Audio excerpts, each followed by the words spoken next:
तो दोस्तों आज हम बात करने जा रहे हैं एक्सट्रैक्शन 3 इस मूवी के बारे में, जो कि बहुत ही बेहतरीन मूवी है। एक्शन से भरपूर ये मूवी है और ये हमें तकरीबन 2023 में पार्ट 1 देखने को मिला था।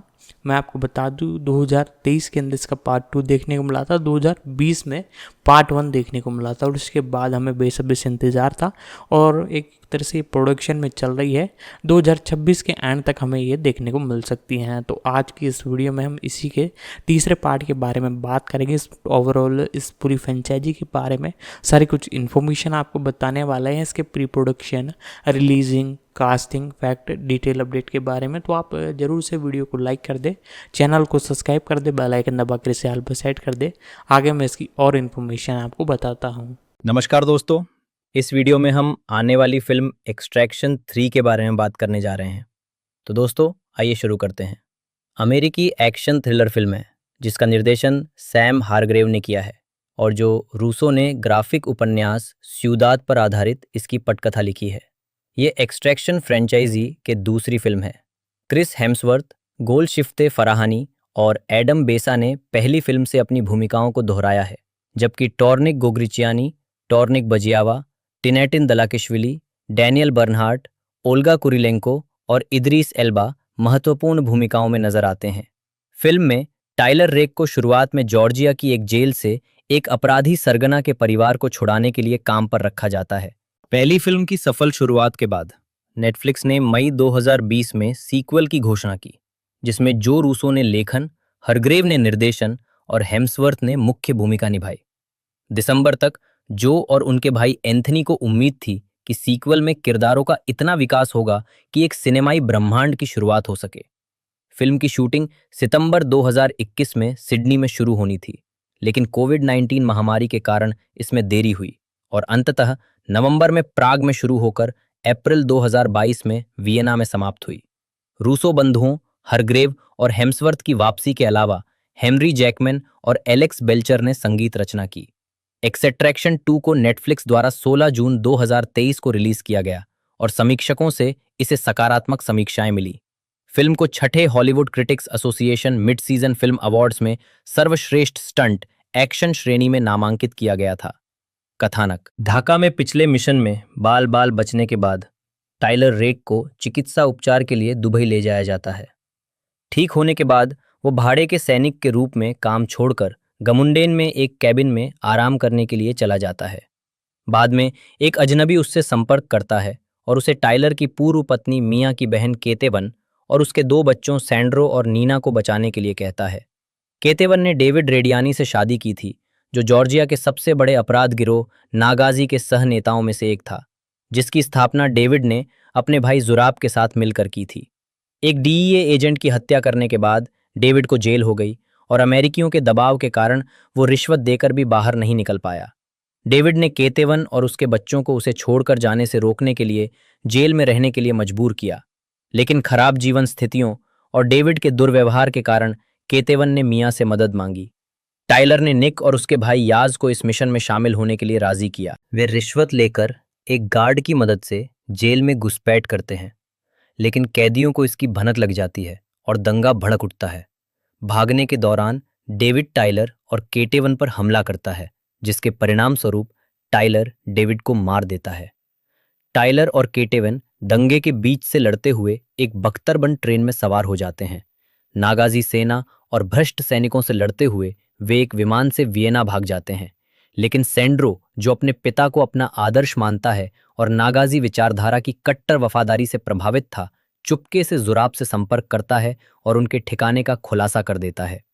जुराब और उसके आदमी वियना में डीसी टावर्स स्थित उनके सुरक्षित ठिकाने में टाइलर और उसकी टीम को ढूंढकर उन पर हमला कर देते हैं। केटेवन सैंड्रो को अपने परिवार को खतरे में डालने के लिए फटकार लगाती है। इस अफरा तफरी में सैंड्रो अपनी मां को छोड़कर जुराब से मिल जाता है। जुराब के ज्यादातर आदमियों को मारने के बाद टीम उसके एक हेलीकॉप्टर में भाग जाती है, लेकिन जुराब याज को जानलेवा चोट पहुंचाता है। टीम टाइलर के कैबिन में लौटती है, जहां टाइलर और केतेवन की मुलाकात मिया से होती है। टाइलर मिया से अपने बेटे की कैंसर से मृत्यु से पहले मिशन पर जाने के लिए माफी मांगता है और इस बात का अफसोस जताता है कि उसके बेटे की आखिरी याद टाइलर का उसे छोड़कर जाना ही थी। जुराब का दाहिना हाथ और चाचा अवटांडिल जुराब को बदला लेने से रोकता है ताकि और नुकसान न हो और सैंड्रो के लिए एक बेहतर उदाहरण पेश हो सके। हार मानने से इनकार करते हुए जुराब अवटांडिल को मार देता है और टाइलर से संपर्क करके उसे पास के एक चर्च के बगल में स्थित हवाई अड्डे पर मिलने के लिए कहता है। टाइलर हवाई अड्डे की ओर निकल पड़ता है, लेकिन निक को उसकी जान जोखिम में न डालने के लिए वहीं छोड़ देता है। टाइलर बचे हुए नागाजी को मार देता है और जुराब और सैंड्रो को चर्च में पाता है, जहां सैंड्रो ने विस्फोटक जैकेट पहनी हुई है। जुराब सैंड्रो को टाइलर की पिस्तौल लेने के लिए मजबूर करता है, लेकिन डेविड और जुराब की असलियत जानने के बाद सैंड्रो टाइलर पर गोली चलाने से इनकार कर देता है। निक आता है और जैकेट को निष्क्रिय कर देता है, जबकि टाइलर जुराब को मार देता है। निक और टाइलर को पुलिस पकड़ लेती है और जेल में डाल देती है। मिया टाइलर से मिलने आती है और उसे बताती है कि केटेवन और उसके बच्चों को सुरक्षा हिरासत में भेज दिया गया है, लेकिन उनकी संपत्ति जब्त कर ली गई है। टाइलर उसे $10 लाख नकद देने के लिए कहता है, जो उसकी झोंपड़ी के फर्श के नीचे छिपा हुआ है। मिया टाइलर को आश्वस्त करती है कि उनके बेटे की मृत्यु इस विश्वास के साथ हुई कि उसका पिता एक नायक था। टाइलर और निक को जेल से बाहर निकालकर एक अजनबी से मिलवाया जाता है, जो उन्हें एक और मिशन सौंपता है, ढालना। क्रिस हेम्सवर्थ ने टाइलर रेक का किरदार निभाया है, जो एक पूर्व ऑस्ट्रेलियाई SASR ऑपरेटर है और बाद में ब्लैक ऑप्स भाड़े का सैनिक बन जाता है।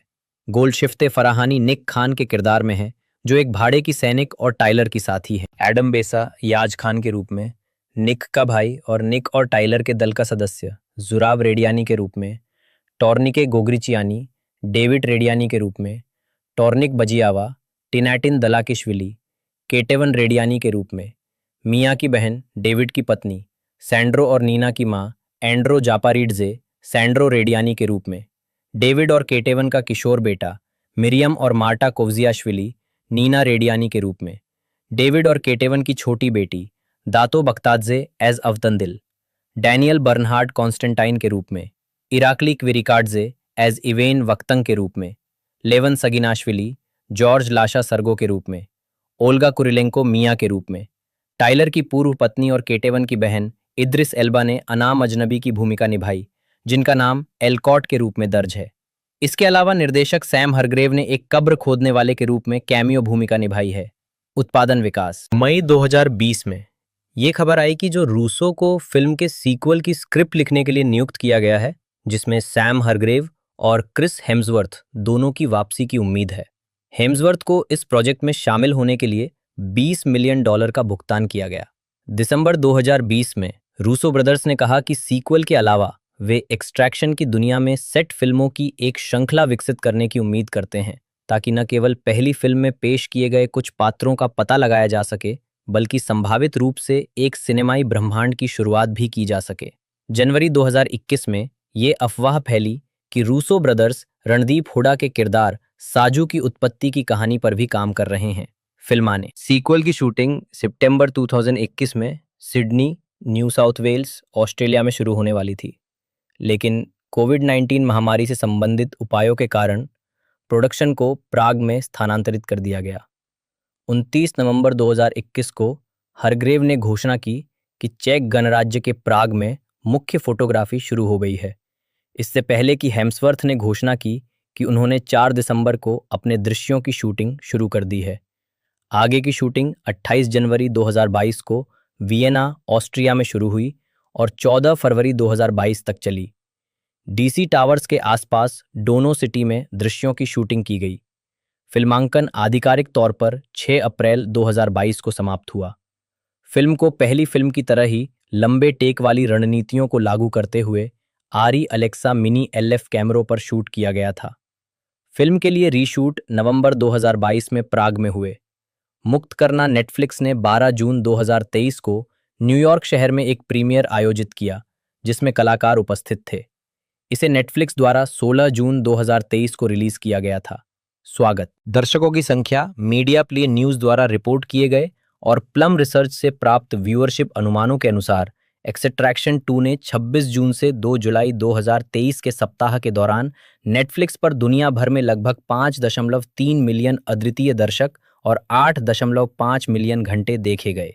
महत्वपूर्ण प्रतिक्रिया समीक्षा संकलन वेबसाइट रॉटेन टोमेटोज पर 138 समीक्षकों की समीक्षाओं में से 80% सकारात्मक हैं और औसत रेटिंग 6.7/10 है। वेबसाइट का मत है, अपने पूर्ववर्ती से बड़ा, अधिक साहसिक और कुछ मायनों में बेहतर, एक्सट्रैक्शन 2 एक जबरदस्त एक्शन थ्रिलर है जिसे बखूबी निभाया गया है। मेटाक्रिटिक, जो भारित औसत का उपयोग करता है, ने 29 समीक्षकों के आधार पर फिल्म को 100 में से 57 अंक दिए, जो मिश्रित या औसत समीक्षाओं को दर्शाता है। एम्पायर की हेलेन ओहारा ने फिल्म को 5 में से 4 सितारे दिए और इसके पक्ष में लिखा, कुछ लंबे एक्शन सीक्वेंस हद से ज्यादा होने का खतरा पैदा करते हैं, लेकिन हरग्रेव इसे बड़ी चतुराई से संभाल लेते हैं और कुछ मजेदार चीजें भी जोड़ते हैं। एक बार फिर घातक हथियार के रूप में रेक का इस्तेमाल करते हैं और थॉर की ओर एक जानबूझकर इशारा करते हुए हंसी पैदा करते हैं। इंडियन एक्सप्रेस ने लिखा, एक्सट्रैक्शन 2 का अपेक्षाकृत संयमित अंतिम टकराव थोड़ा निराशाजनक लगता है। आईएनजी के आलोचक मैट डोनाटो ने कहा, कुछ हद तक ये कमी परेशान करने वाले अस्थिर कैमरे और कुछ संदिग्ध इफेक्ट शॉट्स में खो जाती है, लेकिन शुक्र है कि महत्वपूर्ण चीजें सही ढंग से की गई हैं। द हिंदू के गोपीनाथ राजेंद्रन ने राय व्यक्त की, लेकिन एक्सट्रैक्शन 2 में जो कुछ भी कमी है उसे फ्रेंचाइजी के लिए अद्वितीय शानदार एक्शन दृश्यों द्वारा लगभग पूरा कर दिया जाता है।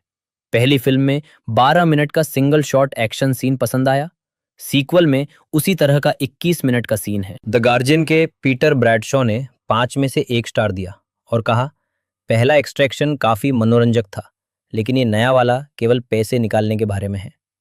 एक्सट्रैक्शन 2 को छठे Hollywood critics association mid season film awards में सर्वश्रेष्ठ स्टंट के लिए नामांकित किया गया था। एंथनी जे रूसो और जोसेफ विंसेंट रूसो, जिन्हें सामूहिक रूप से रूसो बंधुओं के नाम से जाना जाता है, अमेरिकी फिल्म निर्माता हैं।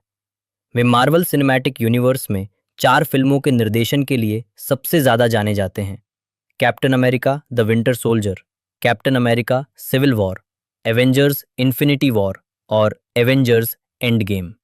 ये दोनों निर्देशक अब तक के तीसरे सबसे ज्यादा कमाई करने वाले निर्देशक हैं और उनकी फिल्म एंड गेम ने दुनिया भर में $2.798 बिलियन से अधिक की कमाई की और कुछ समय के लिए अब तक की सबसे ज्यादा कमाई करने वाली फिल्म बन गई। मार्वल के साथ काम करने से पहले इन भाइयों ने comedy series arrested development, community और हैप्पी एंडिंग्स का निर्देशन और निर्माण किया, जिसके लिए उन्हें अरेस्टेड डेवलपमेंट के लिए प्राइम टाइम एमी अवार्ड मिला।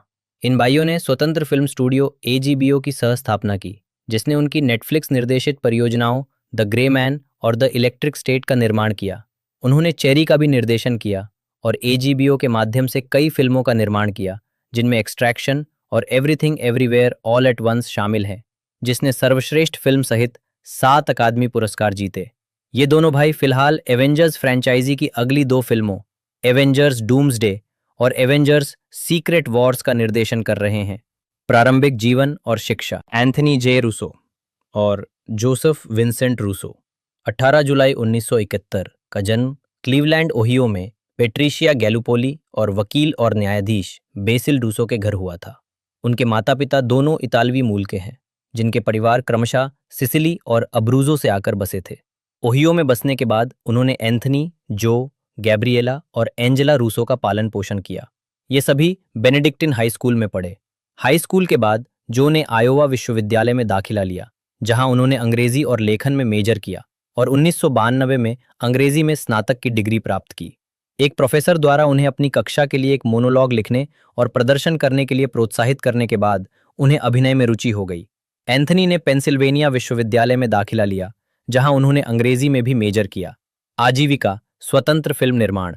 रूसो बंधुओं ने अपनी पहली फीचर फिल्म पीसेस लिखी, निर्देशित और निर्मित की, जिसे उन्होंने छात्र ऋण और क्रेडिट कार्ड के माध्यम से स्वयं वित्त पोषित किया।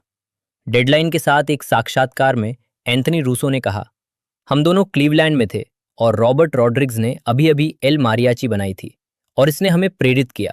हम बचपन से ही फिल्म प्रेमी थे और उनके अनुभव ने हमें अपनी खुद की क्रेडिट कार्ड फिल्म बनाने के लिए प्रेरित किया। पीसेस ने स्लैम डांस फिल्म फेस्टिवल में पदार्पण किया और निर्देशक स्टीवन सोडरबर्ग का ध्यान आकर्षित किया, जिन्होंने फिल्म को बेहद महत्वाकांक्षी और गहन। मैं उनकी सक्रियता से बहुत प्रभावित हुआ और यह स्पष्ट था कि वे बेहद मेहनती थे। सोडरबर्ग ने रूसो बंधुओं से संपर्क किया और एक लंच मीटिंग में उनकी अगली feature film Welcome to Collinwood का निर्माण करने का प्रस्ताव दिया, जो William H Macy, Isaiah Washington और सैम रॉकवेल अभिनीत एक मनोरंजक कॉमेडी थी। रूसो बंधुओं को 2002 के कान फिल्म फेस्टिवल के डायरेक्टर्स फोर्टनाइट में शामिल किया गया था, जहां वेलकम टू कॉलिनवुड कुछ अमेरिकी प्रविष्टियों में से एक थी और इसने फेस्टिवल का समापन किया। टेलीविजन में सफलता। अपनी दूसरी फिल्म के बाद एफएक्स नेटवर्क्स के कार्यकारी केविन रेली ने वेलकम टू कॉलिनवुड में दोनों भाइयों के काम को पसंद करते हुए उन्हें लकी श्रृंखला के पायलट एपिसोड का निर्देशन करने के लिए नियुक्त किया। निर्देशक और निर्माता रॉन हॉवर्ड ने भी उन्हें फॉक्स के अरेस्टेड डेवलपमेंट के पायलट एपिसोड का निर्देशन करने के लिए चुना था। स्टूडियो के बैटमैन के प्रति संशय के बावजूद रूसो बंधुओं ने माइकल ब्लेथ की मुख्य भूमिका के लिए जेसन बैटमैन को लेने का सुझाव दिया और इसके लिए संघर्ष किया। फिल्म के साथ एक साक्षात्कार में निर्माता डैन हार्मोन, जिन्होंने अपनी टीवी श्रृंखला कम्युनिटी के पायलट एपिसोड के निर्देशन के लिए रूसो बंधुओं को नियुक्त किया था, ने प्रतिभा को पहचानने और उद्योग में उनकी स्थिति की परवाह किए बिना चरित्र के आधार पर कलाकारों का चयन करने की रूसो बंधुओं की क्षमता की प्रशंसा की। उन्होंने एनबीसी सिटकॉम में डोनाल्ड ग्लोवर को कास्ट करने के विचार का श्रेय रूसो बंधुओं को दिया और उन्हें कास्टिंग में जीनियस कहा। बंधुओं ने कम्युनिटी के 34 एपिसोड का निर्देशन किया, जिनमें a fistful of paintballs और for a few paintballs more शामिल है, जो दूसरे सीजन का समापन एपिसोड था और समीक्षकों द्वारा सराहा गया। अप्रॉक्स के एलन सेपिनवॉल ने रूसो बंधुओं के इस एपिसोड को सिटकॉम एपिसोड के मामले में द गॉडफादर पार्ट 2 से कम नहीं बताया। मार्वल सिनेमैटिक यूनिवर्स रूसो परिवार 2013 में अरेस्टेड डेवलपमेंट और कम्युनिटी में मिली सफलता ने रूसो बंधुओं को मार्वल स्टूडियोज के अध्यक्ष केविन फीगे की नज़रों में ला दिया, जिन्होंने उन्हें मार्वल सिनेमैटिक यूनिवर्स में शामिल किया। 2014 में रूसो बंधुओं ने मार्वल स्टूडियोज के लिए अपनी पहली फिल्म एक्शन जासूसी thriller captain America the Winter soldier का निर्देशन किया, जिसमें क्रिस इवांस ने कैप्टन अमेरिका की भूमिका निभाई थी। फिल्म के निर्देशन के लिए बंधुओं का मुकाबला 9 अन्य निर्देशकों से था, जो जॉनस्टन द्वारा निर्देशित captain America the first Avenger 2011 का सीक्वल थी। द हॉलीवुड रिपोर्टर के साथ एक साक्षात्कार में जो रूसो ने बताया कि उन्हें पटकथा दी गई और वे फिल्म से प्यार करने लगे, जिसके लिए उन्होंने स्टोरी बोर्ड बनाए, दृश्यों को फिर से लिखा और मार्वल को एक एनिमेटिक प्रस्तुत किया ताकि उन्हें ये काम मिल सके। भाइयों ने the French connection, black Friday, 3 days of the condor और ऑल द प्रेसिडेंट्स मेन को अपनी शैली और लहजे पर प्रभाव के रूप में बताया। फिल्म बॉक्स ऑफिस पर सफल रही और समीक्षकों द्वारा सराही गई। एंटरटेनमेंट वीकली के ओवन ग्लीबरमैन ने गंभीर विषय वस्तु से निपटने के इसके तरीके की प्रशंसा की और इसकी तुलना द डार्क नाइट 2008 से की। फिल्म ने दुनिया भर में $714 मिलियन कमाकर आर्थिक सफलता हासिल की, जो रूसो, क्रिस हेम्सवर्थ और टॉम हिडलस्टन के साथ 2017 में। रूसो बंधुओं ने कैप्टन अमेरिका सिविल वॉर 2016 के साथ एमसीयू में वापसी की, जिसकी सफलता ने उन्हें अब तक की उनकी सबसे चर्चित परियोजनाओं एवेंजर्स इन्फिनिटी वॉर 2018 और एवेंजर्स एंड गेम 2019 के लिए काम दिलाया। इन्फिनिटी वॉर बॉक्स ऑफिस पर $2 बिलियन से अधिक की कमाई करने वाली पहली सुपर हीरो फिल्म बनी। एंड गेम उसी लक्ष्य को पार करने वाली दूसरी सुपर हीरो फिल्म थी, जिसने वैश्विक बॉक्स ऑफिस पर $2.799 बिलियन कमाए। कई बॉक्स ऑफिस रिकॉर्ड तोड़ने के बाद रूसो बंधुओं ने जेम्स कैमरून के साथ उन चुनिंदा निर्देशकों में जगह बनाई जिनकी 2 फिल्मों ने $2 बिलियन से अधिक की कमाई की। एजीबीओ, आलोचनाएं और मार्वल में वापसी। 2017 में रूसो बंधुओं ने अपने निर्माता सहयोगी माइक लारोका के साथ अपनी प्रोडक्शन कंपनी एजीबीओ की स्थापना की। अगले वर्ष बंधुओं के लंबे समय से मार्वल फिल्म सहयोगी क्रिस्टोफर मार्कस और स्टीफन मैकफिली एजीबीओ में स्टोरी के सह अध्यक्ष के रूप में शामिल हुए। बंधुओं ने एजीबीओ के मिशन का एक हिस्सा उभरती प्रतिभाओं का समर्थन करना और उनकी रचनात्मकता को बढ़ावा देना बनाया, ये कहते हुए कि वे स्टीवन सोडरबर्ग द्वारा उन्हें दिए गए मार्गदर्शन को आगे बढ़ाना चाहते थे, उभरती रचनात्मक आवाज़ों के निर्देशन प्रयासों का समर्थन करके। एजीबीओ द्वारा समर्थित और रूसो बंधुओं द्वारा निर्मित फीचर निर्देशन की शुरुआत में लेखक मैथ्यू माइकल कार्नाहन द्वारा लिखित मोसुल 2019 और निर्देशक नताली एरिका जेम्स द्वारा निर्देशित रेलिक 2020 शामिल हैं। रूसो बंधुओं द्वारा एजीबीओ के माध्यम से समर्थित एक और नवोदित फिल्म निर्माता उनके लंबे समय के सहयोगी सैम हरग्रेव थे, जिन्होंने क्रिस हेम्सवर्थ अभिनीत फिल्म एक्सट्रैक्शन 2020 का निर्देशन किया। जो रूसो ने इस फिल्म को अपने भाई और एंडे पार्क्स के साथ लिखी ग्राफिक उपन्यास स्यूदाद से रूपांतरित किया। एक्सट्रैक्शन नेटफ्लिक्स के इतिहास में सबसे ज्यादा देखी जाने वाली मूल फिल्म बन गई। इस फिल्म का सीक्वल एक्सट्रैक्शन 2 2023 आया, जिसे जो रूसो ने ही लिखा था। 2023 में तीसरे भाग की घोषणा की गई और इसका निर्माण 2025 में शुरू होने वाला है। नेटफ्लिक्स श्रृंखला मर्सिनरी एंड एक्सट्रैक्शन सीरीज की शूटिंग दिसंबर 2025 में आयरलैंड और मोरक्को में शुरू हुई। 2019 में रूसो बंधुओं ने मार्वल के पूर्व कलाकार चैडविक बोसमैन के साथ फिर से काम किया, जब उन्होंने एक्शन थ्रिलर फिल्म 21 ब्रिजेस का निर्माण किया। बंधुओं ने इन्फिनिटी वॉर के प्रीमियर पर बोसमैन से इस फिल्म के बारे में बात की थी। इसी समय के आसपास रूसो बंधुओं ने एजीबीओ की पहली डॉक्यूमेंट्री श्रृंखला लैरी चार्ल्स की डेंजरस वर्ल्ड ऑफ कॉमेडी का कार्यकारी निर्माण भी किया। एवेंजर्स इन्फिनिटी वॉर और एवेंजर्स एंड गेम की रिलीज के बाद रूसो बंधुओं ने रचनात्मक रूप से ड्रामा की ओर रुख किया और एप्पल टीवी प्लस की फिल्म चेरी 2021 का निर्देशन किया, जिसे उनकी बहन एंजिला रूसो ओटस्टॉट ने सह लिखा था। ये फिल्म टॉम हॉलैंड द्वारा अभिनीत पीटीएसडी से पीड़ित एक युद्ध अनुभवी के नजरिए से ओपियोइड महामारी की पड़ताल करती है। एंथनी रूसो ने कहा कि ये फिल्म बंधुओं के लिए व्यक्तिगत थी, क्योंकि उनके परिवार के कुछ सदस्य ओपियोइड की लत से पीड़ित रहे हैं और उनकी मृत्यु हो गई है। इसके बाद रूसो बंधुओं ने नेटफ्लिक्स की द ग्रे मैन 2022 का निर्देशन करके ब्लॉकबस्टर एक्शन फिल्मों पर ध्यान केंद्रित किया, जिसमें क्रिस इवांस, रायन गॉसलिंग और एना डी आर्म्स ने अभिनय किया था। चेरी और द ग्रे मैन दोनों को आलोचकों से नकारात्मक समीक्षाएं मिली। रूसो बंधुओं ने film Everything everywhere all at Once का निर्माण किया, जिसे डैनियल क्वान और डैनियल शाइनर्ट ने लिखा और निर्देशित किया। ये बॉक्स ऑफिस पर दुनिया भर में A24 की सबसे अधिक कमाई करने वाली फिल्म बन गई और सर्वश्रेष्ठ मूल पटकथा, सर्वश्रेष्ठ निर्देशक और सर्वश्रेष्ठ फिल्म सहित 7 अकादमी पुरस्कार जीते। 2022 में उन्होंने captive audience a real American horror story का कार्यकारी निर्माण किया, जिसने हुलू के लिए रिकॉर्ड तोड़ दर्शक संख्या अर्जित की, और विज्ञान कथा हॉरर श्रृंखला फ्रॉम का भी निर्माण किया।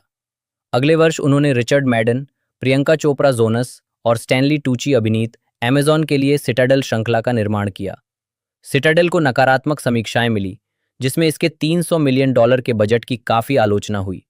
इसके बावजूद श्रृंखला को दूसरे सीजन के लिए नवीनीकृत किया गया, जिसका निर्देशन पूरी तरह से जो रूसो ने किया है, और यह 2026 में प्रीमियर होने वाला है। मार्च 2025 में रूसो बंधुओं ने नेटफ्लिक्स के साथ एक बार फिर से काम किया, जिसमें मिली बॉबी ब्राउन और क्रिस प्रैट अभिनीत विज्ञान कथा action film the electric state 2025 थी, जो साइमन स्टैलनहाग के मूल ग्राफिक उपन्यास पर आधारित थी। फिल्म को आलोचकों से बेहद नकारात्मक समीक्षाएं मिली और रॉटन टोमेटोज पर इसे 14% अंक मिले। एसोसिएटेड प्रेस की आलोचक लिंडसे बाहर ने द इलेक्ट्रिक स्टेट के बारे में लिखा, इसमें वो चमक और आत्मा नहीं है जो इसे यादगार या खास बना सके। इससे भी बुरा, इसमें मौजूद सभी खूबियों को देखते हुए द इलेक्ट्रिक स्टेट कुछ हद तक नीरस है।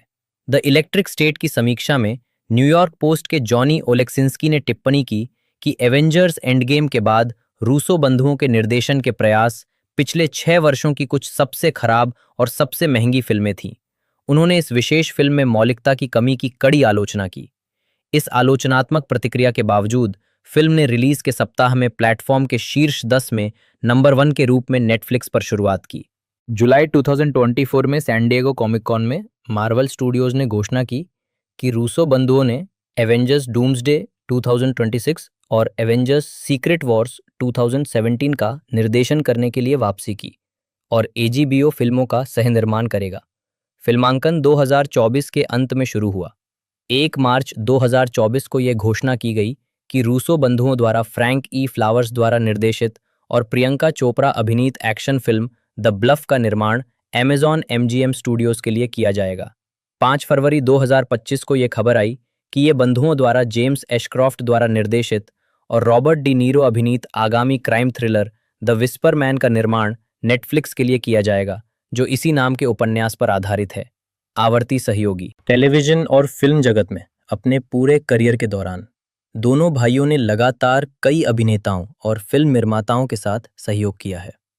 उनके सबसे सक्रिय रचनात्मक साझेदार पटकथा लेखक क्रिस्टोफर मार्कस और स्टीफन मैकफीली हैं, जिन्होंने रूसो द्वारा निर्देशित मार्वल की सभी 4 फिल्मों Captain America, the Winter Soldier, Captain America, Civil War, Avengers, Infinity War और एवेंजर्स एंड गेम के साथ-साथ द ग्रे मैन और द इलेक्ट्रिक स्टेट की पटकथा भी लिखी है।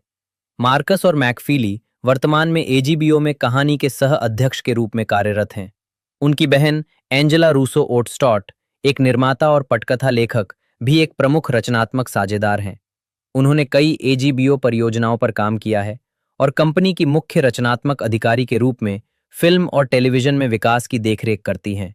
फिल्म निर्माण के क्षेत्र में रूसो बंधुओं ने कास्टिंग डायरेक्टर सारा फिन के साथ बार-बार साझेदारी की है, जिन्होंने मार्वल की सभी 4 फिल्मों के साथ-साथ Mosul, Extraction, Cherry, the electric state और everything everywhere all at once जैसी एजीबीओ परियोजनाओं पर भी काम किया है। संगीत के क्षेत्र में उन्होंने संगीतकार एलन सिल्वेस्ट्री के साथ इन्फिनिटी वॉर, एंड गेम और द इलेक्ट्रिक स्टेट पर काम किया है और संगीतकार Henry Jackman, Winter Soldier, Civil War, Cherry, the Bluff के साथ अक्सर सहयोग करते हैं। स्टंट समन्वयक से निर्देशक बने सैम हरग्रेव ने क्रिस इवांस के स्टंट डबल के रूप में रूसो बंधुओं के साथ अपना काम शुरू किया और एजीबीओ बैनर के तहत एक्सट्रैक्शन और एक्सट्रैक्शन 2 के साथ निर्देशन की शुरुआत करने से पहले मार्वल फिल्मों में द्वितीय इकाई निर्देशक के रूप में पदोन्नत हुए। राहवरद फरहानी के नाम से जाना जाता है, एक ईरानी और फ्रांसीसी अभिनेत्री है। उन्हें M for Mother 2006, Body of Lies 2008, About Elly 2009, the Patience Stone 2012, Paterson 2016, Girls of the Sun 2018, Extraction 2020 और इसके सीक्वल एक्सट्रैक्शन 2 2013 और इन्वेजन 2021 वर्तमान में अपने अभिनय के लिए जाना जाता है। फरहानी ने नाटक अबाउट एली में अभिनय किया, जिसने 2009 के ट्रिबेका फिल्म महोत्सव में सर्वश्रेष्ठ फिल्म का पुरस्कार और बर्लिन अंतर्राष्ट्रीय फिल्म महोत्सव में रजत पदक जीता। Hollywood film body of lies में उनकी उपस्थिति के कारण, जिसे ईरानी अधिकारियों ने अमेरिकी प्रचार के साथ मिली भगत और हिजाब के बिना फरहानी की उपस्थिति के कारण इस्लामी कानून का उल्लंघन माना, उन्हें 2009 से ईरान लौटने और काम करने की अनुमति नहीं दी गई है और तब से वो फ्रांस में रह रही हैं। पेरिस जाने के बाद से उन्होंने निर्देशक रोलैंड जोफे, हुनर सलीम, मरजाने सत्रापी, जिम जारमुश, नील बर्गर और जूलिया डुकॉर्नो सहित अन्य लोगों के साथ काम किया है और 13वें मराकेश अंतर्राष्ट्रीय फिल्म महोत्सव में अंतर्राष्ट्रीय जूरी की सदस्य रही हैं, जिसकी अध्यक्षता मार्टिन स्कोर्सेसी ने की थी। फरहानी ने अतीक रहीमी द्वारा निर्देशित और उनके उपन्यास पर आधारित फिल्म द पेशेंस स्टोन 2012 में अभिनय किया। इसे अधिकांश समीक्षकों द्वारा सराहा गया। उन्होंने 2012 के सीजर अवार्ड वीडियो में सबसे होनहार अभिनेता श्रेणी में भी अभिनय किया। 2016 में फरहानी ने पेरिस में मंच पर अन्ना करेनिना की भूमिका निभाई और उन्हें खूब सराहना मिली। उन्होंने निर्देशक जिम जारमुश की अमेरिकी फीचर फिल्म पैटरसन में अभिनेता एडम ड्राइवर के साथ लॉरा की मुख्य भूमिका भी निभाई। फिल्म को जबरदस्त सकारात्मक समीक्षाएं मिली और रॉटन टोमेटोज वेबसाइट पर इसे 96% स्वीकृति प्राप्त हुई। 2017 में वो फंतासी film Pirates of the Caribbean dead man tell no tales में समुद्री चुड़ैल शांसा के रूप में दिखाई दी। 2020 में उन्होंने एक्शन फिल्म एक्सट्रैक्शन में निक खान की भूमिका निभाई। 2023 में फरहानी को 73वें बर्लिन अंतर्राष्ट्रीय फिल्म महोत्सव में मुख्य निर्णायक मंडल के सदस्य के रूप में चुना गया। 2025 में उन्होंने जूलिया डुकॉर्नो की नवीनतम फिल्म अल्फा में मुख्य भूमिका निभाई, जिसका प्रीमियर 78वें कान फिल्म महोत्सव में हुआ।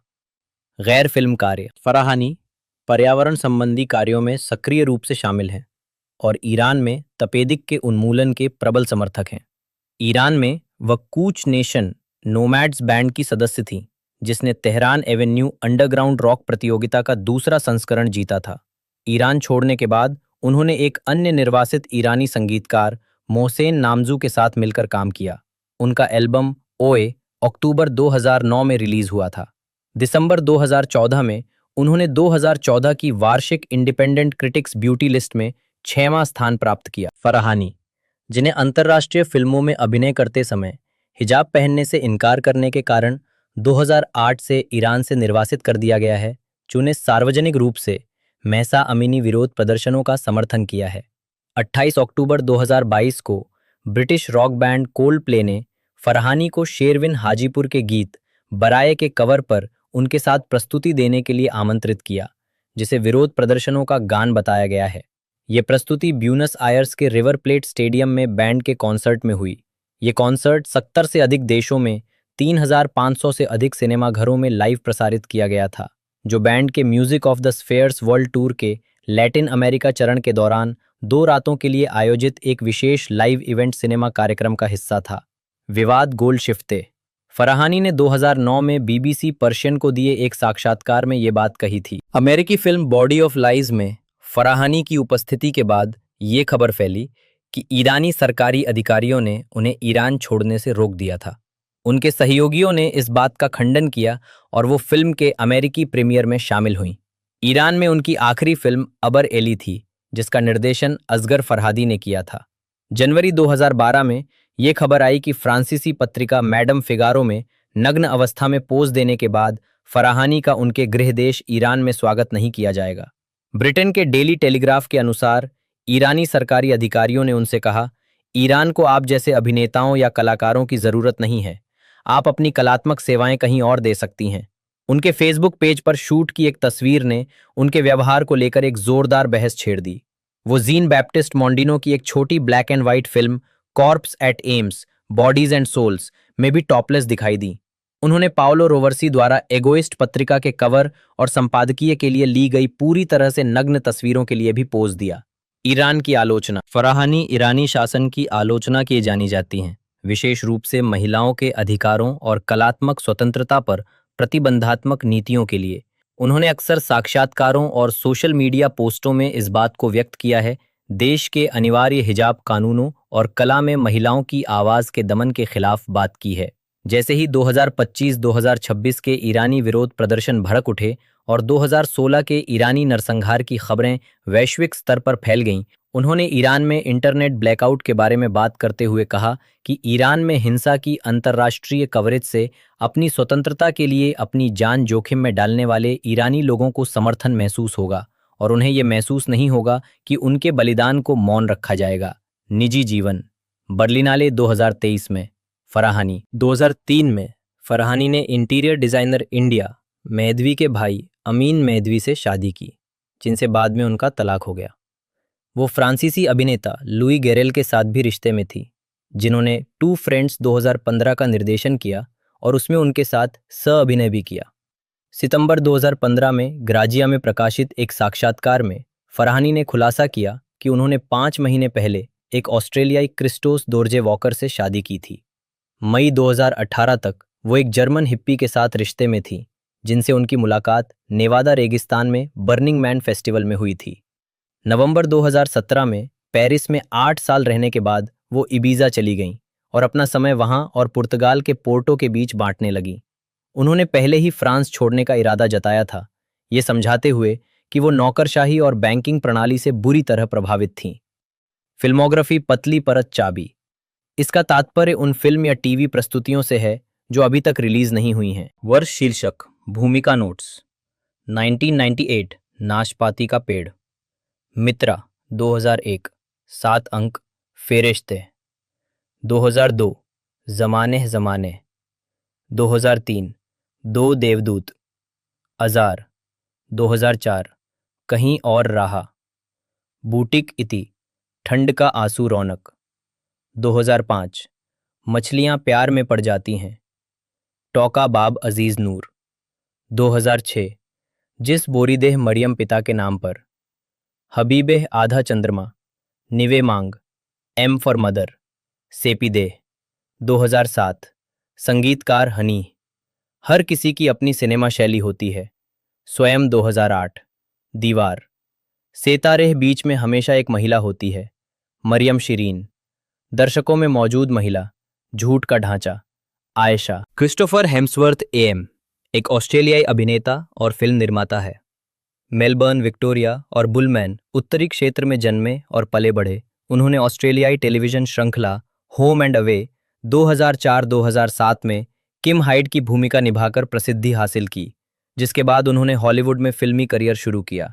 मार्वल सिनेमैटिक यूनिवर्स में हेम्सवर्थ ने 2011 में इसी नाम की फिल्म में थॉर की भूमिका निभाई और बाद की कई फिल्मों में भी उसी भूमिका को दोहराया, जिससे वे दुनिया के सबसे अधिक कमाई करने वाले अभिनेताओं में शामिल हो गए। उनकी अन्य फिल्म भूमिकाओं में एक्शन फिल्में Star Trek 2009, Snow White and the Huntsman 2012 और इसका sequel the Huntsman Winter's War 2016, Red Dawn 2012, Black Hat 2015, Men in Black International 2019, Extraction 2032 और इसका 2023 का sequel thriller a Perfect Getaway 2009 और कॉमेडी गोस्टबस्टर्स 2016 शामिल है। हेम्सवर्थ की सबसे समीक्षकों द्वारा प्रशंसित फिल्मों में comedy horror the Cabin in the Woods 2012, जीवनी पर आधारित स्पोर्ट्स फिल्म रश 2013 जिसमें उन्होंने जेम्स हंट की भूमिका निभाई, action film Furiosa a mad max saga 2024 जिसके लिए उन्हें सर्वश्रेष्ठ सहायक अभिनेता के लिए AATCTA पुरस्कार के लिए नामांकित किया गया, और एनिमेटेड फिल्म ट्रांसफॉर्मर्स 1 2024 जिसमें उन्होंने ऑप्टिमस प्राइम को आवाज़ दी शामिल है। प्रारंभिक जीवन। क्रिस्टोफर हेम्सवर्थ का जन्म 11 अगस्त 1983 को मेलबर्न में लियोनी वैन ओस, एक अंग्रेजी शिक्षिका, और क्रेग हेम्सवर्थ, एक सामाजिक सेवा परामर्शदाता के घर हुआ था। उनके एक बड़े भाई ल्यूक और एक छोटे भाई लियाम हैं, दोनों ही अभिनेता हैं। उनके नाना डच आप्रवासी हैं और उनकी नानी आयरिश मूल की हैं। उनके पैतृक वंश में वे अंग्रेजी, स्कॉटिश और जर्मन हैं। उनका पालन पोषण मेलबर्न और उत्तरी क्षेत्र के बुलमैन में हुआ। उन्होंने कहा है, मेरी सबसे शुरुआती यादें आउटबैक के मवेशी फार्मों से जुड़ी हैं। फिर हम मेलबर्न वापस आ गए और फिर वापस वहीं चले गए और फिर वापस आ गए। निश्चित रूप से मेरा अधिकांश बचपन मेलबर्न में बीता, लेकिन शायद मेरी सबसे जीवंत यादें बुलमैन में मगरमच्छों और भैंसों के साथ बिताई गई हैं। जीवन के बहुत अलग अलग पहलू। उन्होंने हीथमॉन्ट कॉलेज में हाई स्कूल की पढ़ाई की, इससे पहले कि उनका परिवार फिर से उत्तरी क्षेत्र लौट आया और फिर कुछ साल बाद फिलिप द्वीप में बस गया। आजीविका। प्रारंभिक कार्य। हेम्सवर्थ ने अपने करियर की शुरुआत कई टेलीविजन धारावाहिकों में अभिनय करके की।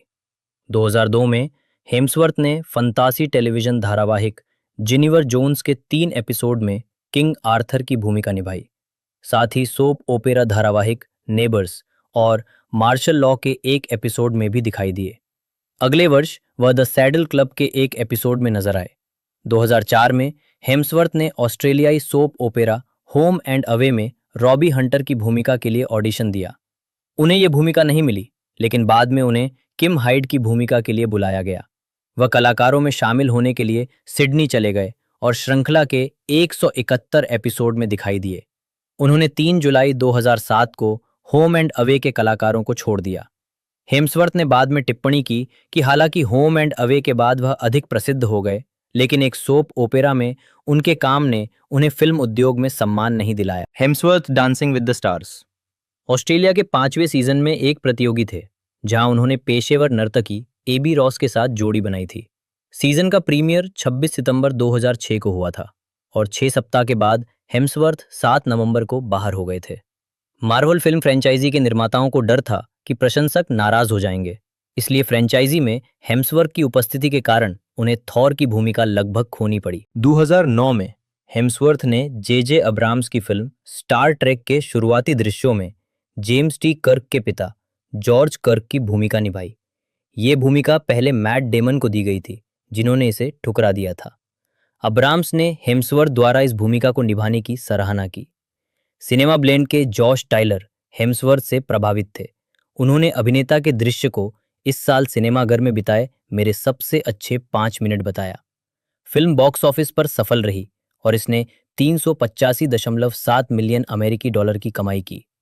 उसी वर्ष हेम्सवर्थ ने थ्रिलर फिल्म अ परफेक्ट गेटअवे में काले गैरिटी का किरदार निभाया।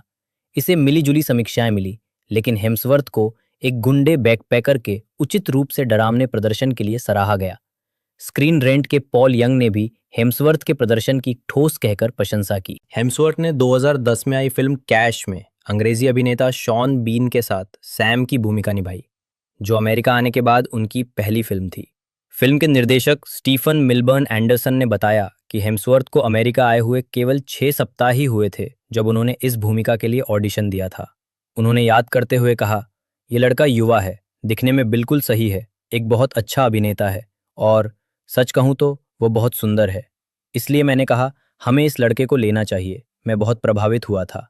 नवंबर 2010 में द हॉलीवुड रिपोर्टर ने हेम्सवर्थ को उन युवा पुरुष अभिनेताओं में से एक बताया जो हॉलीवुड की ए लिस्ट में अपनी जगह बना रहे हैं या जिन्हें आगे बढ़ाया जा रहा है। थॉर और विश्वव्यापी पहचान 2011-2015। 2011 में सोनी पिक्चर्स ने घोषणा की कि हेम्सवर्थ थ्रिलर शैडो रनर में अभिनय करेंगे, लेकिन ये फिल्म कभी नहीं बनी। उसी वर्ष हेम्सवर्थ को मार्वल सिनेमैटिक यूनिवर्स में सुपर हीरो थॉर के रूप में चुना गया। इस फ्रेंचाइजी में उनकी पहली फिल्म 2011 की थॉर थी। उन्होंने और उनके सह कलाकार टॉम हिडलस्टन, जिन्होंने अंततः लोकी की भूमिका निभाई, दोनों ने इस भूमिका के लिए ऑडिशन दिया था, जिसके लिए हेम्सवर्थ ने कहा कि उन्होंने 20 पाउंड मांसपेशियां बढ़ाईं। 449.3 मिलियन अमेरिकी डॉलर की विश्वव्यापी कमाई के साथ थॉर 2011 की 15वीं सबसे अधिक कमाई करने वाली फिल्म थी। फिल्म को सकारात्मक समीक्षाएं मिली और लॉस एंजलिस टाइम्स के केनेथ तुरान ने थंडर के देवता के रूप में हेम्सवर्थ के अभिनय की प्रशंसा की। हेम्सवर्थ ने अगले वर्ष फिल्म द एवेंजर्स 2012 में 6 सुपर हीरो में से एक के रूप में इस भूमिका को दोहराया। रॉबर्ट डाउनी जूनियर के Tony Stark Iron Man, Chris Evans के Steve Rogers Captain America, Mark Ruffalo के Bruce Banner Hulk, Scarlett Johansson की नताशा रोमानोवा ब्लैक विडो और जेरेमी रेनर के क्लिंट बार्टन हॉकाई के साथ, जिन्हें अपने दत्तक भाई लोकी से पृथ्वी की रक्षा के लिए भेजा गया था। फिल्म समीक्षकों और व्यावसायिक रूप से सफल रही, जिसने दुनिया भर में 1.5 बिलियन अमेरिकी डॉलर से अधिक की कमाई की। रोलिंग स्टोन के पीटर ट्रेवर्स ने कलाकारों की ऑन स्क्रीन केमिस्ट्री की प्रशंसा की। स्टार ट्रेक की रिलीज के तुरंत बाद हेम्सवर्थ ने horror film the Cabin in the Woods की शूटिंग की, लेकिन ये 2012 तक रिलीज नहीं हुई। इसे सकारात्मक समीक्षाएं मिली और अल्फा मेल जॉकर्ट वॉन के उनके चित्रण को मैशेबल की एलिसन फोरमैन ने उनकी अब तक की सबसे सेक्सी भूमिका बताया। हेम्सवर्थ ने बाद में film snow White and the Huntsman 2012 में क्रिस्टन स्टीवर्ट के साथ हंट्समैन की भूमिका निभाई। हालांकि यह व्यावसायिक रूप से सफल रही और इसने दुनिया भर में 396 मिलियन अमेरिकी डॉलर की कमाई की। इसे मिली जुली समीक्षाएं मिली। आलोचकों ने हेम्सवर्थ और स्टीवर्ट की ऑन स्क्रीन केमिस्ट्री की आलोचना की और वायर्ड की एंजेला वाटरकटर ने महसूस किया कि किरदार पूरी तरह से विकसित नहीं थे। एमजीएम द्वारा the Cabin in the Woods के एक दृश्य के दैनिक फुटेज देखने के बाद हेम्सवर्थ को 2012 की रेड डॉन रीमेक में जेड एकर्ट के रूप में कास्ट किया गया। रेड डॉन में चुने जाने के 2 दिन बाद उन्हें थॉर के रूप में चुना गया। ये फिल्म बॉक्स ऑफिस पर बुरी तरह फ्लॉप रही, जिसने 65 मिलियन अमेरिकी डॉलर के प्रोडक्शन बजट के मुकाबले केवल 50 मिलियन अमेरिकी डॉलर की कमाई की और इसे नकारात्मक समीक्षाएं मिली। हेम्सवर्थ 2013 में हेम्सवर्थ ने रॉन हावर्ड की स्पोर्ट्स ड्रामा फिल्म रश में 1976 के फॉर्मूला 1 विश्व चैंपियन जेम्स हंट की भूमिका निभाई।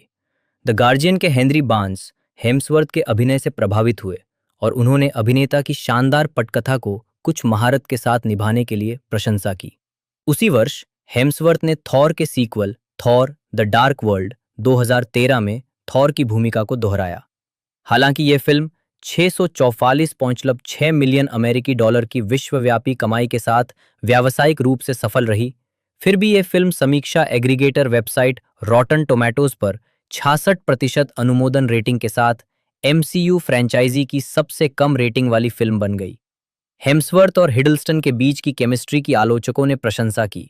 द गार्जियन के बेन चाइल्ड ने लिखा, हिडलस्टन और हेम्सवर्थ के प्रभावशाली सामूहिक करिश्मा के कारण Thor the Dark World franchise के लिए घातक साबित नहीं हुई। 2015 में हेम्सवर्थ ने निर्देशक माइकल मान की action thriller film black hat में वियोला डेविस के साथ अभिनय किया। ये फिल्म बॉक्स ऑफिस पर बुरी तरह फ्लॉप हुई और इसे दर्शकों ने खूब सराहा। कई आलोचकों के लिए फिल्म की एक महत्वपूर्ण समस्या हेम्सवर्थ को एक हैकर के रूप में कास्ट करना था। शिकागो सन टाइम्स की क्रिस्टी लेमायर ने टिप्पणी की, जो कोई भी दिन भर कंप्यूटर स्क्रीन के सामने बैठकर दुनिया में अपना रास्ता बनाता है, वो हेम्सवर्थ जितना आकर्षक नहीं दिखेगा। हेम्सवर्थ ने खुद बाद में अपने अभिनय से नाखुशी जाहिर की। मुझे फिल्म में अपने काम में मज़ा नहीं आया, उन्होंने कहा। यह बिल्कुल नीरस लगा और ये वो करने का प्रयास भी था जो मुझे लगा कि लोग देखना चाहते होंगे, लेकिन मुझे नहीं लगता कि मैं उस भूमिका के लिए उपयुक्त हूँ। उन्होंने दी एवेंजर्स के sequel Avengers Age of Ultron में चौथी बार थॉर की भूमिका निभाई। फिल्म को सकारात्मक समीक्षाएं मिलने के अलावा और दुनिया भर में 1.4 बिलियन अमेरिकी डॉलर से अधिक की कमाई करने के अलावा हेम्सवर्थ ने पसंदीदा एक्शन मूवी अभिनेता के लिए पीपल्स चॉइस अवार्ड्स भी जीता। हेम्सवर्थ नवंबर 2014 में होम एंड अवे के सेट पर एक दृश्य की शूटिंग के लिए एक एक्स्ट्रा के रूप में लौटे, न कि अपने किरदार किम हाइड के रूप में। जिस एपिसोड में वो दिखाई दिए वो 19 मई 2015 को प्रसारित हुआ। उसी वर्ष उन्होंने एड हेल्स के साथ कॉमेडी फिल्म वेकेशन में सह-अभिनय किया, जो मूल रूप से शेवी चेज अभिनीत फिल्म श्रृंखला का पुनरुद्धार था। उन्हें लेज़ली मैन के साथ सर्वश्रेष्ठ चुंबन के लिए MTV मूवी अवार्ड्स के लिए नामांकित किया गया था। उनकी 2015 की आखिरी film in the heart of the sea थी, जो नथानियल फिल्ब्रिक की इसी नाम की किताब पर आधारित थी, जिसमें हेम्सवर्थ ने प्रथम साथी ओवन चेज की भूमिका निभाई थी। जिमी किमेल लाइव पर एक साक्षात्कार में उन्होंने कहा कि भूखे नाविकों की भूमिका की तैयारी के लिए कलाकारों को वजन कम करने के लिए प्रतिदिन 500-600 कैलोरी का आहार दिया गया था। In the heart of the sea को आलोचकों से मिली-जुली समीक्षाएं मिली और यह बॉक्स ऑफिस पर निराशाजनक रही, जिसने 100 मिलियन अमेरिकी डॉलर के बजट के मुकाबले 93 मिलियन अमेरिकी डॉलर की कमाई की। लेकिन हेम्सवर्थ को 18वें टीन चॉइस अवार्ड्स में चॉइस मूवी एक्टर एक्शन के लिए नामांकन मिला। निरंतर व्यावसायिक सफलता 2016 वर्तमान 2016 में हेम्सवर्थ ने द हंट्समैन विंटर्स वॉर में एरिक द हंट्समैन की भूमिका को दोहराया, जिसमें जेसिका चैस्टेन ने उनकी प्रेमिका की भूमिका निभाई। इंडीवार के लिए लिखते हुए ओलिवर लिटलटन ने हेम्सवर्थ और चैस्टेन के बीच ऑन स्क्रीन केमिस्ट्री की आलोचना करते हुए कहा कि वे दोनों उन लहजों से जूझ रहे हैं जिनके साथ वे स्पष्ट रूप से सहज नहीं हैं। उनमें कोई केमिस्ट्री नहीं दिखती और स्पष्ट रूप से ऐसा लगता है जैसे वे अलग अलग फिल्मों में हैं। ये फिल्म अपने पूर्ववर्ती की तुलना में कम सफल रही और केवल 165 मिलियन अमेरिकी डॉलर की कमाई की। हेम्सवर्थ बाद में रीबूट घोस्टबस्टर्स फिल्म की कास्ट में शामिल हुए, जिसमें उन्होंने रिसेप्शनिस्ट केविन की भूमिका निभाई। फिल्म समीक्षकों और व्यावसायिक रूप से निराशाजनक रही, लेकिन मेट्रो की कैरोलिन वेस्टब्रुक ने हेम्सवर्थ की सबसे मजेदार भूमिका निभाने के लिए प्रशंसा की और उन्हें पसंदीदा फिल्म अभिनेता के लिए किड्स चॉइस अवार्ड्स मिला। Hemsworth 2017 San Diego Comic Con में थॉर रैग्नारोक का प्रचार करते हुए। हेम्सवर्थ ने 3 नवंबर 2017 को अमेरिका में रिलीज हुई फिल्म थॉर रैग्नारोक में थॉर के रूप में अपनी भूमिका दोहराई और फिर तीसरी और चौथी एवेंजर्स फिल्मों एवेंजर्स इन्फिनिटी वॉर और एवेंजर्स एंड गेम में क्रमशः 2018 और 2019 में भी। तीनों फिल्में समीक्षकों और व्यावसायिक रूप से सफल रहीं। RogerEbert.com के मैट जोलर सीड्स ने हेम्सवर्थ के अभिनय की तुलना कैरी ग्रांट से करते हुए कहा कि हेम्सवर्थ का करिश्मा को तब संभाले रखता है जब भी ये बिखरने लगता है। हेम्सवर्थ ने सर्वश्रेष्ठ साइंस फाई फिल्म अभिनेता के लिए टीन चॉइस अवार्ड्स जीता। इस बीच एवेंजर्स एंड गेम की अपनी समीक्षा में द वॉल स्ट्रीट जर्नल के जो मॉर्गन स्टर्न ने हेम्सवर्थ के थॉर को कुछ कमजोर सामग्री और अभिनेता की सीमित नाटकीय क्षमता के बावजूद मनमोहक बताया। साथ ही MCU इन्फिनिटी सागा के समापन में हेम्सवर्थ की प्रशंसा करते हुए उन्हें उस शानदार उत्साही हास्य अभिनेता के रूप में प्रस्तुत किया जिसके लिए वे नियत थे, जबकि थॉर खतरनाक और आकर्षक ढंग से फिर भी वीरतापूर्वक एक मोटे पेट वाले प्रेत में बदल जाता है जो जेफ लेबोफ्स्की जैसा लग सकता है। 2017 में हेम्सवर्थ डिज्नीलैंड में डिज्नी के कैंडल लाइट प्रोसेशनल में अतिथि कथावाचक थे। हेम्सवर्थ को रीबूटेड स्टार ट्रेक फिल्म श्रृंखला की चौथी फिल्म में जॉर्ज कर्क के रूप में अपनी भूमिका को दोहराना था, लेकिन अनुबंध वार्ता विफल होने के बाद उन्होंने अगस्त 2018 में परियोजना छोड़ दी। हेम्सवर्थ ने बाद में कहा कि उन्हें पटकथा निराशाजनक लगी। 2019 में उन्होंने मेन इन ब्लैक श्रृंखला के spin off main in Black international में भी अभिनय किया। फिल्म ने दुनिया भर में 253 मिलियन अमेरिकी डॉलर की कमाई की और आलोचकों से आम तौर पर प्रतिकूल समीक्षाएं प्राप्त की, जिन्होंने फीके एक्शन और भुला देने योग्य कथानक की आलोचना की। हालांकि हेम्सवर्थ और सह कलाकार टेसा थॉम्पसन के बीच की केमिस्ट्री की प्रशंसा की गई। अगले साल हेम्सवर्थ ने नेटफ्लिक्स की एक्शन थ्रिलर फिल्म एक्सट्रैक्शन में अभिनय किया, जिसमें उन्होंने रूसो बंधुओं के साथ फिर से काम किया, जिन्होंने फिल्म के निर्माता के रूप में काम किया। रिलीज के पहले महीने में ही 9 करोड़ घरों में देखे जाने के बाद फिल्म ने नेटफ्लिक्स का व्यूअरशिप रिकॉर्ड तोड़ दिया, जो पहले बर्ड बॉक्स के पास था। हेम्सवर्थ ने चौथी film Thor love and thunder में थॉर की भूमिका को दोहराया। फिल्म की शूटिंग फरवरी 2021 में ऑस्ट्रेलिया में शुरू हुई और ये 2022 में रिलीज हुई। हेम्सवर्थ ने फिल्म की प्रतिक्रिया पर टिप्पणी करते हुए कहा, मुझे लगता है कि हमने बहुत मजा किया। ये बहुत ही हास्यास्पद हो गया। इसके केंद्र में होना और कोई वास्तविक दृष्टिकोण रखना हमेशा मुश्किल होता है। आपको नहीं पता होता कि लोग कैसी प्रतिक्रिया देंगे।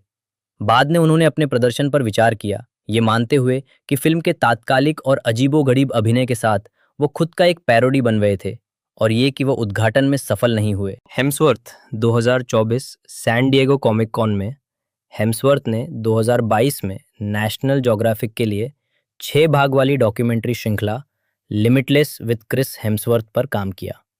इस शो में हेम्सवर्थ ने जाने माने फिल्म निर्माता डैरेन एरोनॉफ्स्की के साथ काम किया।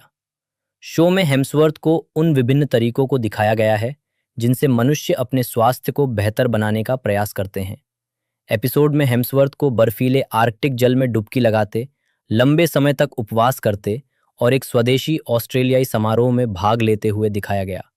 इनमें से अंतिम घटना के कारण शो को कुछ विवादों का सामना करना पड़ा, क्योंकि स्वदेशी समूहों ने दावा किया कि पवित्र स्थल पर फिल्मांकन करना उनकी संस्कृति का अपमान था। हेम्सवर्थ ने नेटफ्लिक्स की एक्सट्रैक्शन 2 2023 में टाइलर रेक के रूप में वापसी की, जिससे उन्होंने $20 मिलियन कमाए। हेम्सवर्थ ने मैड मैक्स फ्यूरी रोड के spin off Furiosa a mad max saga में अभिनय किया, जो मई 2024 में रिलीज हुई थी। वॉशिंगटन पोस्ट ने लिखा कि उन्होंने सरदार डिमेंटस के रूप में अपनी भूमिका में शायद अब तक के सबसे महान स्क्रीन खलनायकों में से एक का निर्माण किया था। हेम्सवर्थ ने ट्रांसफॉर्मर्स प्रीक्वल फिल्म ट्रांसफॉर्मर्स 1 में युवा ऑप्टिमस प्राइम को आवाज दी। अक्टूबर 2024 में हेम्सवर्थ ने डिज्नी के लिए पॉल किंग की प्रिंस चार्मिंग में मुख्य किरदार निभाने के लिए बातचीत शुरू की। हेम्सवर्थ ने अ रोड ट्रिप टू रिमेंबर में अभिनय किया, जो 2025 में नेशनल ज्योग्राफिक की एक डॉक्यूमेंट्री है जिसमें उनके पिता के अल्जाइमर रोग के अनुभव को दिखाया गया है। 2026 में हेम्सवर्थ ने मार्वल के सह कलाकार मार्क रफालो के साथ क्राइम थ्रिलर फिल्म क्राइम 101 में अभिनय किया, जिसके वे कार्यकारी निर्माता भी थे। हेम्सवर्थ एक बार फिर एवेंजर्स डूम्सडे में थॉर के रूप में वापसी करेंगे, जो दिसंबर 2026 में रिलीज होने वाली है। सार्वजनिक छवि। एमसीयू फ्रेंचाइजी में थॉर के रूप में नजर आने के बाद हेम्सवर्थ के आकर्षक शरीर ने प्रशंसकों का ध्यान आकर्षित किया। उनके व्यायाम दिनचर्या पर मीडिया में नियमित रूप से चर्चा होती रही है, जिसमें the Times of India, Men's Health, Men's XP, Entertainment Tonight और मेट्रो शामिल हैं। बाद में उन्होंने फिटनेस ऐप सेंटर बनाया, जो सशुल्क ग्राहकों को पोषण, स्वास्थ्य और व्यायाम दिनचर्या तक पहुंच प्रदान करता है। 2014 में उन्हें पीपल पत्रिका द्वारा सबसे सेक्सी पुरुष का खिताब दिया गया। हेम्सवर्थ ऑस्ट्रेलियन फुटबॉल लीग में वेस्टर्न बुलडॉग्स के कट्टर समर्थक हैं। वे एएफएल के 2014 के एवरीथिंग इज पॉसिबल अभियान के स्टार थे और उन्होंने अपनी भागीदारी के लिए प्राप्त शुल्क ऑस्ट्रेलियन चिल्ड्रन फाउंडेशन को दान कर दिया था। हेम्सवर्थ एएफएल के 2017 के I would like to see that विज्ञापन में भी स्टार थे। हॉलीवुड फिल्मों में अपने करियर के विकास के साथ हेम्सवर्थ दुनिया के सबसे अधिक कमाई करने वाले अभिनेताओं में से एक बन गए हैं।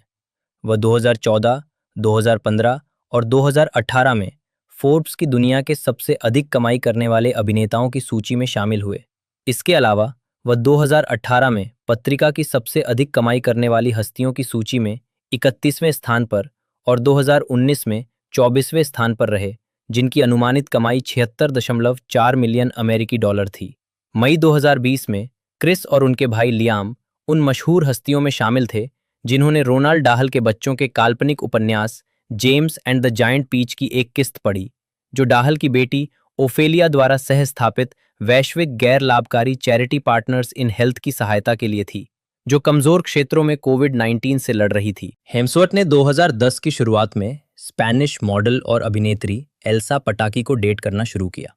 उनकी मुलाकात उनके आपसी प्रतिनिधियों के माध्यम से हुई थी। उन्होंने दिसंबर 2010 में शादी कर ली। इस दंपत्ति की एक बेटी इंडिया रोज मई 2012 में जन्मी और जुड़वा बेटे मार्च 2014 में जन्मे हैं। 2015 में परिवार लॉस एंजलिस से बायरन बे, न्यू साउथ वेल्स, उनके पैतृक ऑस्ट्रेलिया में स्थानांतरित हो गया। हेम्सवर्थ सीमित स्पेनिश और इंडोनेशियाई भाषा बोलते हैं। हेम्सवर्थ के बच्चे थालिसन सोरेस के तहत ब्राजीलियाई जिउ जित्सु का प्रशिक्षण लेते हैं। नेशनल ज्योग्राफिक डॉक्यूमेंट्री लिमिटलेस 2022 के 5वें एपिसोड में हेम्सवर्थ ने खुलासा किया कि उनके नाना अल्जाइमर रोग से पीड़ित थे। ये भी पता चला कि हेम्सवर्थ को खुद APOE4 जीन की 2 प्रतियां विरासत में मिली हैं, एक उनकी मां से और एक उनके पिता से, जिससे आम आबादी की तुलना में उन्हें अल्जाइमर रोग होने की संभावना 8 से 10 गुना अधिक हो जाती है। हेलो दोस्तों, ये वीडियो है, हम आने वाली 3 फिल्मों के बारे में बात करने जा रहे हैं। तो दोस्तों, एक्सट्रैक्शन मूवी सीरीज में अमेरिकन एक्शन किलर इंस्टॉलमेंट है, जिसमें क्रिस हेम्सवर्थ एक ब्लैक ऊप्स के तौर पर स्टडी कर रहे हैं। मार्नी को एचबी ने नेटफ्लिक्स के साथ कैलिब्रेशन में डेवलप किया है, क्योंकि वो पीएस और रुश ब्रदर्स के ग्राफिक नॉवल टाइटल क्यू पर बेस्ड लेटेस्ट स्ट्रीमिंग सर्विस पर रिलीज हो रहा है। ये कहानी एक पुराने military tender black ops man के इर्द गिर्द घूमती है, जिसे हैंसवर्थ डॉन ली और OER ने प्लॉट किया है और उनके ग्लोबल रीयूज मिशन के बारे में डिटेल में बताया है। तो दोस्तों, मई 2022 में ये बताया गया कि जो रूसियों को बॉस सैम ग्रो और क्रिस हेम्सवर्थ के लौटने के इरादे से फिल्म का सीक्वल लिखने के लिए हायर किया गया था, हेम्सवर्थ को दिसंबर 2022 में उनके शामिल होने के लिए $20 मिलियन का पेमेंट किया गया था। रूसियो ब्रदर्स ने सीक्वल से आगे बढ़कर ये बताया, उन्हें फिल्मों की एक सीरीज डेवलप करने की उम्मीद है। एब्स्ट्रैक्शन की दुनिया में सेट न सिर्फ पहली फिल्म में पेश किए गए कुछ कैरेक्टर डेटा को एक्सप्लोर करने के लिए, बल्कि संभावित लॉन्च एनएमई यूनिवर्स है। जनवरी 2021 में ये रूश ब्रदर्स के लिए था। हम एंडी होस कैरेक्टर के लिए ऑरेगन स्टोरी पर भी काम कर रहे हैं। तो फ्रांस ने इस फिल्म की फिल्मिंग के बारे में बताया। सिकल वॉर की फिल्मिंग सितंबर 2021 में Sydney, New South Wales, Australia में शुरू होने वाली है, लेकिन COVID-19 pandemic move production 2 para को 29 दिसंबर 2021 को लेटर मापे।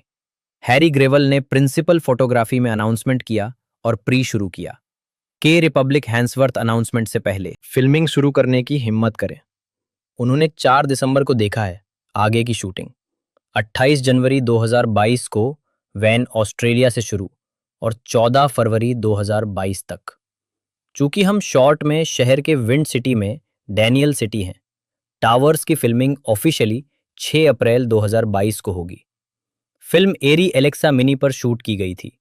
पहली मूवी से उसी लंबाई की डॉक स्ट्रेटेजी को लागू करके कैमरे, जिसे हमने मूवी के लिए जारी किया था, नवंबर 2022 में पेरिस में पार्टी में ले गए।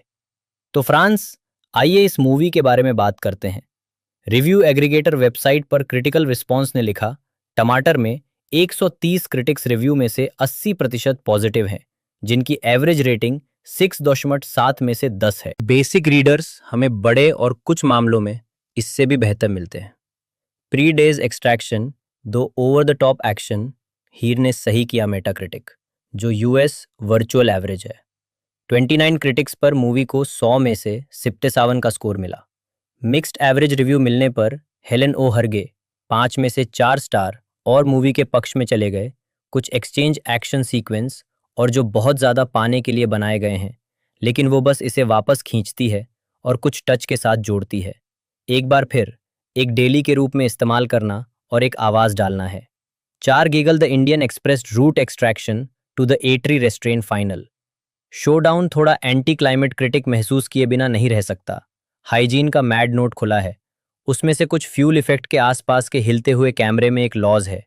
शॉट में शक है, लेकिन शुक्र है कि हिंदू ओपन के इंपोर्ट की चीज़ें सही तरीके से की गई हैं। लेकिन सब कुछ एक्सट्रैक्शन, 2 लेग्स, ज़बरदस्त एक्शन सेट, फ्रेंचाइज के लिए यूनिक बेसिक डेटा, लगभग इसके लिए बना है। हमारे पास पहली मूवी में 12 मिली सिंगल शॉट एक्शन है। सीक्वल में कहते हैं गार्डियंस के पीटर बेड्स जैसे 21 सीन ने राज्य में 5 फिश स्टार्स में से दिए।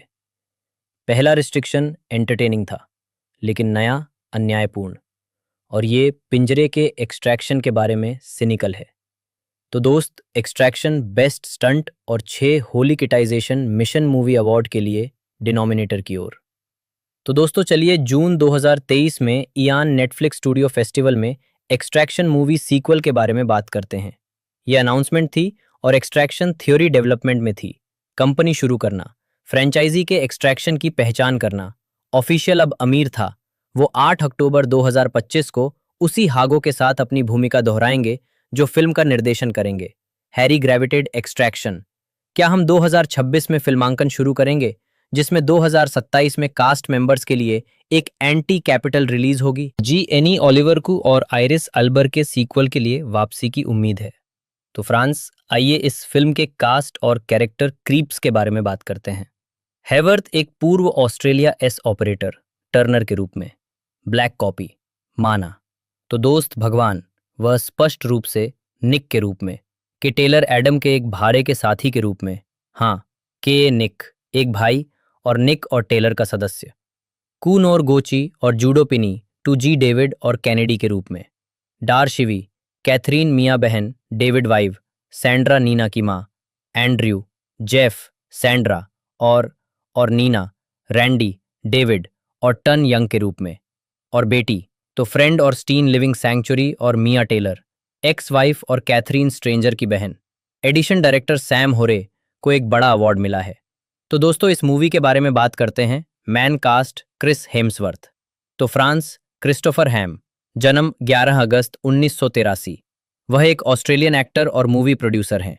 अभी तक माली ब्रू विक्टोरिया और डब ब्लूम नॉर्दर्न चैरिटी में जन्मे।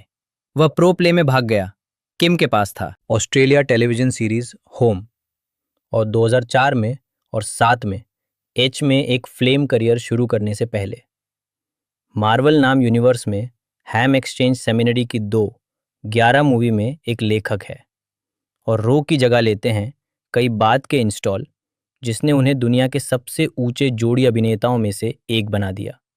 इसलिए सालाना करियर के बारे में प्रसिद्ध पत्र। हैम ने 2002 में सेरेब्रल टेलीविजन सीरीज में आकर अपना करियर बनाया। हैम फैंटास्टिक टेलीविजन सीरीज के स्टैंडर्ड 3 एपिसोड के लिए। कुनी रो जॉइंस किंग लेखक है, साथ ही मैकिंग और सो पॉपुलर सिटी नेबर्स में भी दिखाई देते हैं, और मार्शल का एक एपिसोड यहाँ है। उन्होंने 2004 में दूसरे क्लब में एक एपिसोड खोला। हैम ने ऑस्ट्रेलियन में रॉबी हंटर की भूमिका के लिए ऑडिशन दिया। सो पॉपुलर ओपरा होम में उन्हें भूमिका नहीं मिली, लेकिन किम की भूमिका के लिए आरी लॉ थे। वो कास्ट में शामिल होने के लिए सिडनी चले गए।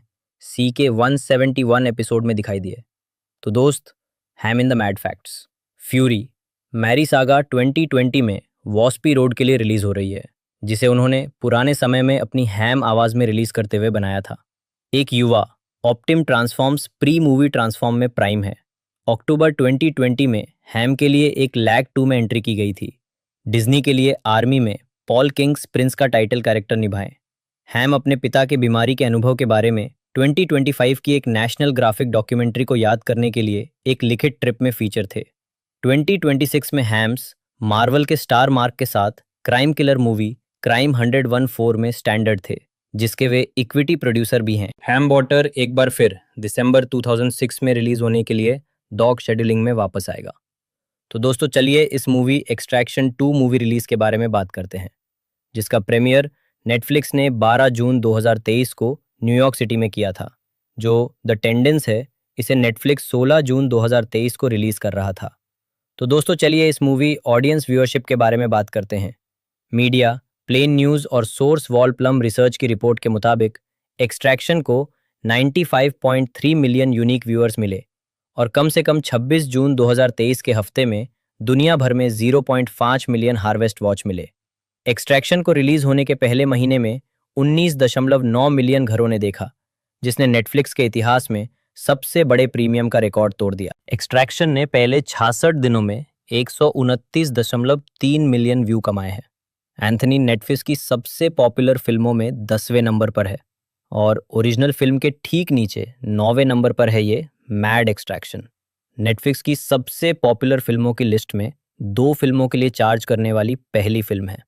तो और एक्सट्रैक्शन के लिए डेवलपमेंट में 3 शब्द ये बता रहे हैं कि कंपनी फ्रैंचाइजी के एक्सट्रैक्शन की पहचान करती है। ऑफिशियली लोगो रिहैबिल था और क्रिस एज एक्ट अक्टूबर 2025 में सैम हेयर के साथ फिल्म डायरेक्ट करने के साथ अपना रोल दोहराएंगे। हेयर दैट एक्सट्रैक्शन टीम 2026 में फिल्मिंग करेगी, जिसमें 2027 में एक्सट्रैक्शन 2 कास्ट मेंबर के साथ एंटी कैप रेजिंग होगी। गो एनी एड सीक्वल के लिए वापसी की उम्मीद है। तो दोस्त, जून 2023 में गो अनाउंसमेंट हुई थी। अभी तक एक्सट्रैक्शन 2 सहित देखा गया है। तो दोस्त, अगर आपको वीडियो पसंद आया तो वीडियो को लाइक करें, सब्सक्राइब करें और शेयर करें। बहुत बहुत धन्यवाद। तो बात कर ले इस मूवी के पार्ट 1 और पार्ट 2 के बारे में, तो वो सुपर डुपर हिट रहा था और बॉक्स ऑफिस कलेक्शन की तो बात ही नहीं होती, क्योंकि ये OTT के लिए स्पेशली बनाई गई थी। तो जब इसका पार्ट 1 आया तो सुपर डुपर हिट रहा, तभी पार्ट 2 बना और अब पार्ट 3 बन रहा है, वो भी बहुत जल्द हमें देखने को मिल जाएगा। तो फ्रेंचाइजी तो सुपर डुपर हिट है और एक्शन से भरपूर ये मूवी देखने को मिली है। बाकी मैंने आपको सारी कुछ इन्फॉर्मेशन इस मूवी के बारे में बता ही दी है। वीडियो आपको अच्छी लगती है तो लाइक कीजिएगा, ज़्यादा से ज़्यादा हो सके तो वीडियो को शेयर कीजिएगा। मिलते हैं दोस्तों अगले वीडियो में।